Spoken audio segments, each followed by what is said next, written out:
Dando continuidade aqui, ó, tá? Unidade de medida, tá? Usualmente a gente trabalha com caloria. Então, quando a gente estiver trabalhando com calor, tá bom? As unidades podem ser tanto caloria quanto joule. E o fator de transformação vai ser esse aqui, ó, tá? Então, dependendo do que a questão está te pedindo, tu pode estar utilizando tanto caloria quanto joule. Mas calma, esses valores aqui, ó, tu pode estar gravando eles. Mas, como eu sei que são muitas informações que tu precisa ter na tua cabeça, tá? Calma teu coração. Porque nas questões, geralmente vem esse fator de transformação, tá bom? Informando para vocês fazer lá aquela básica regra de 3 e fazer uma transformação entre essas duas unidades, tá certo? Agora a gente vai falar sobre capacidade térmica, tá? O que é capacidade térmica? Coloquei aqui nessa nuvem, né, um conceito escrito bonitinho, mas simplesmente capacidade térmica seria a quantidade de calor necessária para que eu pudesse variar 1 grau de temperatura, 1 grau Celsius de temperatura, tá bom? E as unidades vão ser essa aqui, ó, quantidade de calor, caloria ou joule. Na capacidade térmica, vai ser caloria por graus Celsius ou joule por Kelvin. E na variação de temperatura vai ser graus Celsius ou Kelvin. Então, muito cuidado bem aqui, ó. Esse T aqui, ó, não é de tempo, é de temperatura, tá ok? A gente pode também estar fazendo uma relação com a massa do corpo, tá? Então, a gente pode estar mudando um pouquinho essa equação bem aqui, ó. Lembra que eu falei para vocês que calor sensível é uma variação de temperatura? Então, ó, o que eu tenho aqui, ó? Uma variação de temperatura. Então, aqui eu tenho uma quantidade de calor sensível. E isso daqui tem uma fórmula. Qual é a fórmula?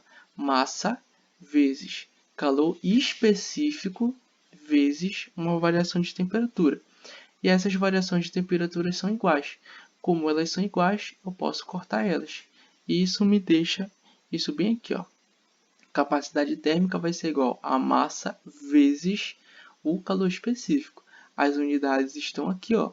As unidades de calor específico. Caloria por grama em graus Celsius ou joule por quilograma Kelvin, tá bom? Então, mas o que isso quer dizer? Tá? A capacidade térmica ela vai ser uma característica do corpo e não da substância. Exemplo, tu tem aqui um iceberg que é feito de quê? De gelo, né? E isso daqui tu tem cubos de gelo que é infinitamente menor do que um iceberg. Tu pegar, fazer uma comparação dessa, tá bom? Então, ó, aqui, ó, capacidade térmica seria esse conceito bem aqui do que? Da quantidade de calor necessária para me variar 1 grau de temperatura. Como aqui, ó, eu tenho a mesma substância, né? Mas com uma massa diferente. Então, aqui no iceberg, eu precisaria de muito mais quantidade de calor para me variar 1 grau de temperatura do que no gelo. Então, é por isso que eu falo que capacidade térmica é uma característica do corpo e não da substância, tá bom? Lembrando que esses conceitos estão todos no livro de vocês e eu estou seguindo a mesma lógica do livro de vocês, tá ok? E aqui, ó, falando um pouco sobre brisas. Coloquei aqui um conceito básico do que seria brisa, tá? E vou explicar agora para vocês. A gente vai ter duas situações de brisas, né? A gente pode também estar falando que são brisas marítimas. Quais são elas? De dia, de noite. Devido aqui a gente ter, ó, por conta da diferença de calores específicos da areia e da água, né? O que é calor específico? Calor específico é um valor, né? É uma quantidade de caloria por grama para que eu pudesse variar, para que eu possa variar 1 grau de temperatura, tá certo? Então aqui, ó, a areia, né? Ela tem 0,2 de calor específico. Então, ela absorve calor mais rápido para me variar a temperatura, tá? Ao contrário da água que tem 1.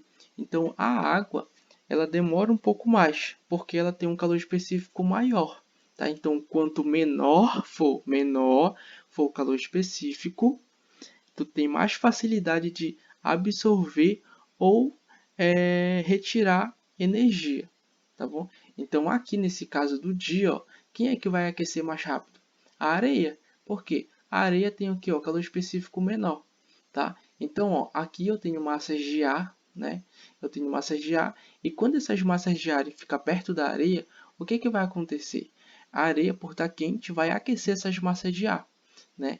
Como essa massa de ar está quente, ela fica menos densa. Se ela fica menos densa, ela faz o quê? Ó?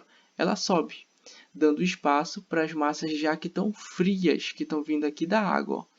Então, acontece um ciclo. Por quê? Porque essas massas de ar que estão frias, elas chegam perto da areia, se aquecem, ficam menos densas e sobem. E aí, ó, eu tenho o que a gente chama de brisas, tá bom? Agora, o que acontece de noite?